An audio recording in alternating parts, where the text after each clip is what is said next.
If you're looking for the perfect smoker recipe for a chili day, Smoked Chicken Chili Verde, let's make it. I've got tomatillos, garlic, onion, 1 jalapeno, and 1 poblano pepper. We're going to get those on the smoker with a spatchcocked chicken that's seasoned up.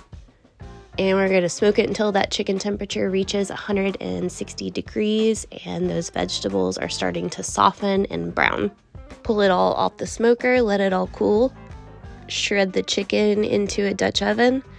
De-seed those peppers if you're spice averse.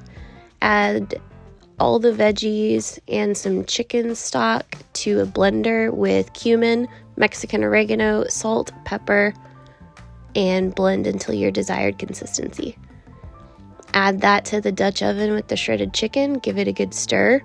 Taste it, make sure it's good, add some lime juice if you want. Back on the smoker at 225, 250 for another hour or two. Look at that. So good. So many topping choices. I went with Mexican crema, avocado, lime, a chili pepper, some cilantro. This is so flavorful, so delicious, keeps you warm. Hope you enjoy.